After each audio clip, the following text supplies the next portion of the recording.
ଆପଣ ହୁଏତ ଜାଣିଥିବେ ଅନେକ ରୋଗ ଅଛି ଯାହାର ନିର୍ଦ୍ଦିଷ୍ଟ କୌଣସି ଔଷଧ ନାହିଁ କି ପ୍ରତିରୋଧକ ଟୀକା ମଧ୍ୟ ନାହିଁ। କେବଳ ରୋଗର ଲକ୍ଷଣ ଦେଖି ଚିକିତ୍ସା କରାଯାଇଥାଏ। ବେଳେବେଳେ ରୋଗୀ ଭଲ ହୋଇଯାଇଥାଏ, ବେଳେବେଳେ ରୋଗୀର ପ୍ରାଣ ମଧ୍ୟ ଯାଇଥାଏ।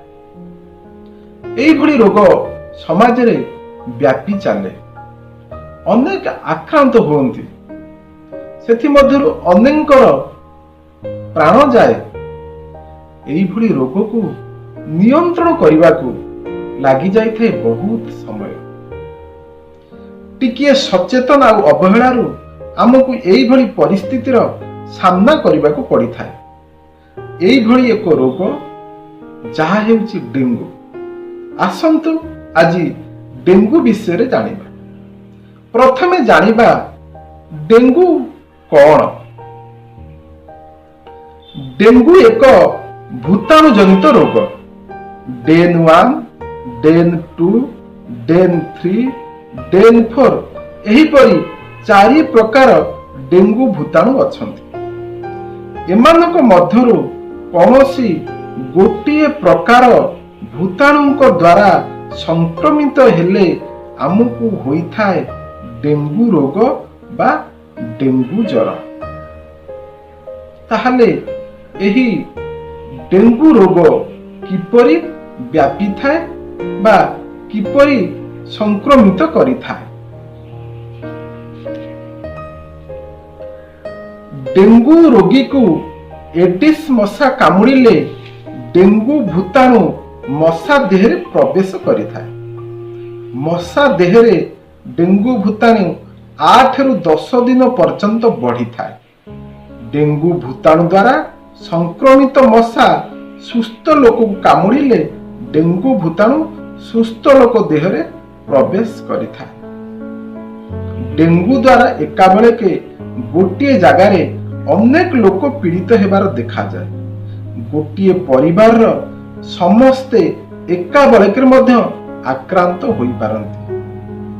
ଭୂତାଣୁ ଦ୍ୱାରା ସଂକ୍ରମିତ ଏଡିସ୍ ମଶା କାମୁଡ଼ିବାର 4 ରୁ 7 ଦିନ ପରେ ଡେଙ୍ଗୁ ଜ୍ୱରର ଲକ୍ଷଣ ଦେଖା ଦେଇଥାଏ। ଏଡିସ୍ ମଶା ରୋଗୀକୁ କାମୁଡ଼ିବାର ଅଳ୍ପ ସମୟ ମଧ୍ୟରେ ମଧ୍ୟ ସୁସ୍ଥ ଲୋକକୁ କାମୁଡ଼ିଲେ ଡେଙ୍ଗୁ ସଂକ୍ରମିତ ହୋଇପାରେ। ତାହେଲେ ଆସନ୍ତୁ ଜାଣିବା ଡେଙ୍ଗୁ ସଂକ୍ରମିତ ହେଲେ ବା ଡେଙ୍ଗୁ ହେଲେ କଣ କଣ ଲକ୍ଷଣ ସବୁ ରୋଗୀଠାରେ ପ୍ରକାଶ ପାଇଥାଏ। ପ୍ରଥମେ ସାଧାରଣ ଲକ୍ଷଣ ଗୁଡ଼ିକ କଣ? ହଠାତ୍ ଅତ୍ୟଧିକ ଜ୍ୱର ଆସେ, ଥଣ୍ଡା ସର୍ଦ୍ଦି ଭଳି ଅସୁସ୍ଥ ଲାଗେ, ମୁଣ୍ଡ ବିନ୍ଧେ, ଆଖି କୋରଡ଼ ପଛପଟେ ଭୀଷଣ ଯନ୍ତ୍ରଣା ହୁଏ, ବାନ୍ତି ଲାଗିପାରେ ଓ ବାନ୍ତି ହୋଇପାରେ, ହାଡ଼ ଓ ଗଣ୍ଠି ମାନଙ୍କରେ ଭୀଷଣ ଯନ୍ତ୍ରଣା ହୁଏ, ଏଥିପାଇଁ ଚାଲିବାରେ କଷ୍ଟ ହୁଏ, କେତେକଙ୍କର ଦେହରେ ନାଲି ନାଲି ହୋଇଯାଇଥାଏ। ଡେଙ୍ଗୁ ଜ୍ୱରର ଲକ୍ଷଣ 2 ରୁ 7 ଦିନ ପର୍ଯ୍ୟନ୍ତ ରହିଥାଏ। ବେଳେ ବେଳେ 2-3 ଦିନ ଜ୍ୱର ହୋଇ ଛାଡ଼ି ଯାଇଥାଏ, ପୁଣି 2-3 ଦିନ ପରେ ଜ୍ୱର ଆସିଥାଏ। ଡେଙ୍ଗୁର ବିପଦଜନକ ଲକ୍ଷଣ ମଧ୍ୟ ଅଛି। ତାହେଲେ ଆସନ୍ତୁ ଜାଣିବା ଡେଙ୍ଗୁର ବିପଦଜନକ ଲକ୍ଷଣ ଗୁଡ଼ିକ କଣ କଣ? ପେଟରେ ଅଧିକ ଯନ୍ତ୍ରଣା ହେବା ଓ ଯନ୍ତ୍ରଣା ଲାଗି ରହିବା, ପାଟି, ଦାନ୍ତ, ନାକ, ଆଖି ଭିତରୁ ତଥା ଚର୍ମରୁ ରକ୍ତ ବାହାରିବା, ଅତ୍ୟଧିକ ବାନ୍ତି ହେବା, ବାନ୍ତିରେ ରକ୍ତ ପଡ଼ିବା, କଳା ଝାଡ଼ା ହେବା, ଅତ୍ୟଧିକ ଶୋଷ ଲାଗିବା ଓ ପାଟି ଶୁଖିଯିବା, ଚର୍ମ ଥଣ୍ଡା ଲାଗିବା ଓ ମଳିନ ପଡ଼ିଯିବା। ଏହି ସବୁ ଲକ୍ଷଣ ହେଉଛି ଡେଙ୍ଗୁ ରୋଗର ବିପଦଜନକ ଲକ୍ଷଣ। ଯଦି ଏଇଭଳି ଲକ୍ଷଣ ଆପଣଙ୍କ ଠାରେ ବା କୌଣସି ଲୋକଠାରେ ଦେଖାଯାଏ ତାହେଲେ ଅବହେଳା ନକରି ତୁରନ୍ତ ନିକଟସ୍ଥ ଆଶା ସହିତ ଯୋଗାଯୋଗ କରନ୍ତୁ। ହେଲ୍ଥ ୱାର୍କର ଫିମେଲଙ୍କ ସହିତ ଯୋଗାଯୋଗ କରନ୍ତୁ, ହେଲ୍ଥ ୱାର୍କର ମେଲଙ୍କ ସହିତ ଯୋଗାଯୋଗ କରନ୍ତୁ, କି ନିକଟସ୍ଥ ସ୍ୱାସ୍ଥ୍ୟ କେନ୍ଦ୍ରରେ ଯୋଗାଯୋଗ କରନ୍ତୁ। ଏମାନଙ୍କ ମାଧ୍ୟମରେ ରୋଗୀର ରକ୍ତ ନମୁନା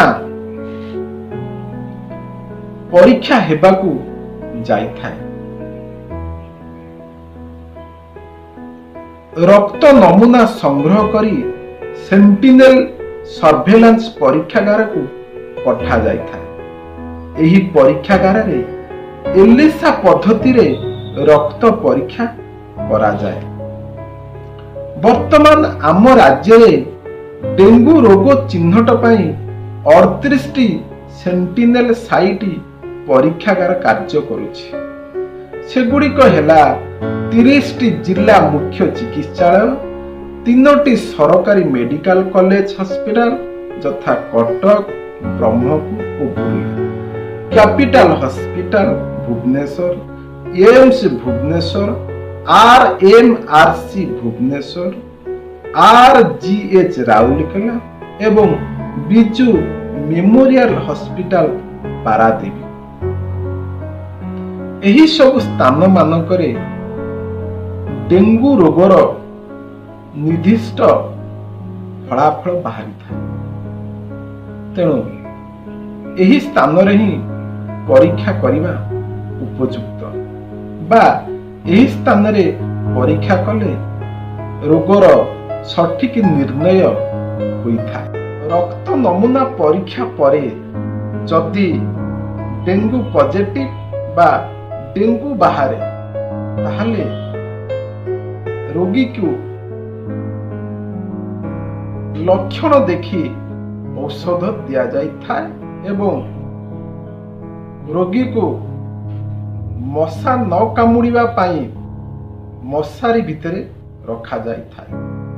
ଯଦି ରୋଗୀ ଠାରେ ବିପଦପୂର୍ଣ୍ଣ ଲକ୍ଷଣମାନ ପ୍ରକାଶ ପାଏ, ତାହେଲେ ରୋଗୀକୁ ମେଡିକାଲରେ ଆଡମିସନ ହେବାକୁ ପଡ଼ିଥାଏ ଏବଂ ମେଡିକାଲରେ ହିଁ ଚିକିତ୍ସା ନେବାକୁ ପଡ଼ିଥାଏ।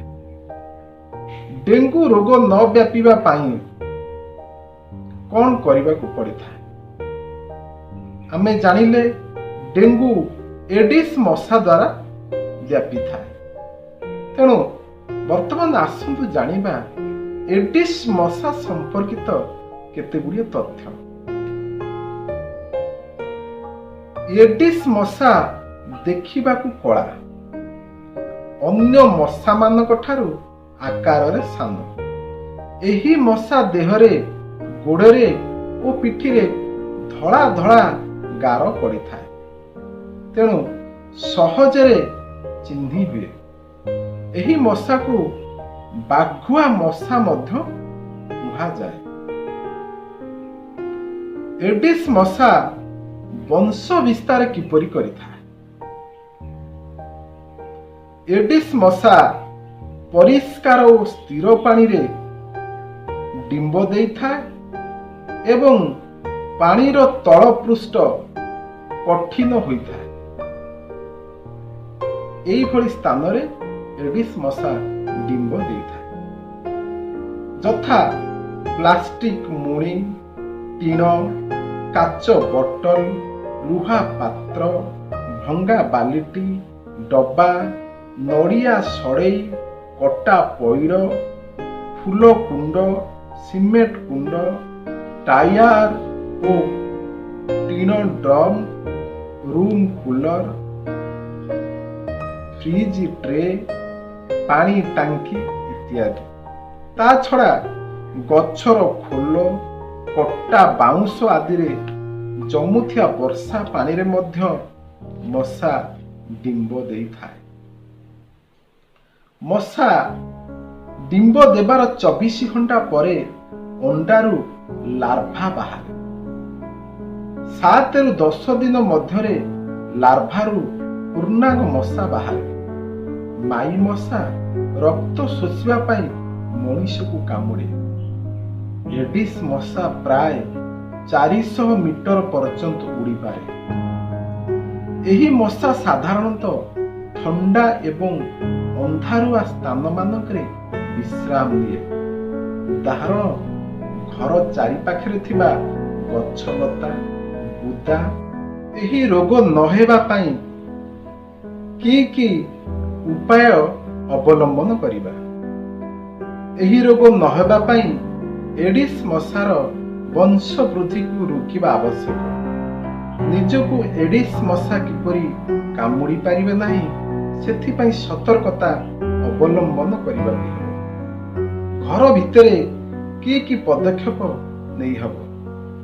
ଅଧିକ ଦିନ ଧରି ଜମି ରହୁଥିବା ସ୍ଥିର ପାଣିରେ ଏଡିସ୍ ମଶା ବଂଶ ବିସ୍ତାର କରୁଥିବାରୁ ଘରେ କୌଣସି ପାତ୍ର କିମ୍ବା ଅନ୍ୟ ଜାଗାରେ ପାଣି ଜମିବାକୁ ଦେବେ ନାହିଁ। ଅତ୍ୟନ୍ତ ପ୍ରତି 3-4 ଦିନରେ ଥରେ ପାଣି ରଖାଯାଉଥିବା ପାତ୍ର ଗୁଡ଼ିକୁ ସଫା କରି ଶୁଖାଇ ଦେବେ। ପାଣି ପାତ୍ର ଓ ଛାତ ଉପରେ ଥିବା ପାଣି ଟାଙ୍କିର ଢାଙ୍କୁଣୀକୁ ଭଲ ଭାବରେ ଘୋଡ଼ାଇ ରଖିବେ। ରୁମ୍ କୁଲରରୁ 3-4 ଦିନରେ ଥରେ ପାଣି ବାହାର କରି ସଫା କରିଦେବେ।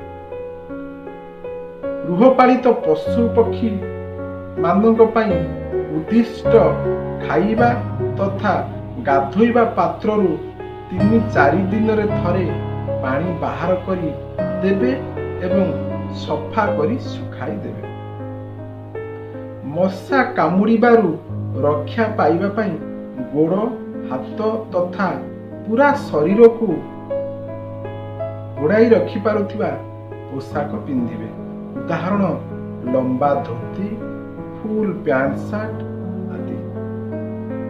ଘର ବାହାରେ କି ପ୍ରକାର ପଦକ୍ଷେପ ନେଇହେବ? ଘର ଚାରିପାଖରେ ଥିବା ଘାସ, ବୁଦା ଓ ଅନାବନା ଗଛ ଆଦି କାଟି ସଫା କରିଦେବେ। ଏସବୁ ଜାଗାରେ ମଶା ଖରାବେଳେ ବିଶ୍ରାମ ନିଅନ୍ତି। ଘର ଚାରିପାଖରେ ଥିବା ଖାଲ ଖମା ଗୁଡ଼ିକୁ ପୋତି ଦେବେ ଓ ପାଣି ଜମିବାକୁ ଦେବେ ନାହିଁ। ଘର ଚାରିପାଖରେ ଅଧିକ ଦିନ ଧରି ପାଣି ଜମି ରହୁଥିବା ଜାଗାରେ ଓ ଅବ୍ୟବହୃତ କୂଅ ମାନଙ୍କରେ ମଶା ଲାର୍ଭାଖିଆ ଗାମ୍ବୁସିଆ ମାଛ ଛାଡ଼ି ପାରିବେ। ଏହି ମାଛ ମଶାର ଲାର୍ଭାକୁ ଖାଇ ଦିଅନ୍ତି। ଭଙ୍ଗା ପାତ୍ର, ପୁରୁଣା ଟାୟାର, ପଇଡ଼ ଖୋଳ, ନଡ଼ିଆ ସଢ଼େଇ ଇତ୍ୟାଦିରେ ବର୍ଷା ପାଣି ଜମି ରୁହେ। ଏଇଭଳି ଅଦରକାରୀ ଜିନିଷ ଗୁଡ଼ିକୁ ଘରଠାରୁ ଦୂରରେ ଗାତ ଖୋଳି ପୋତି ଦେବେ।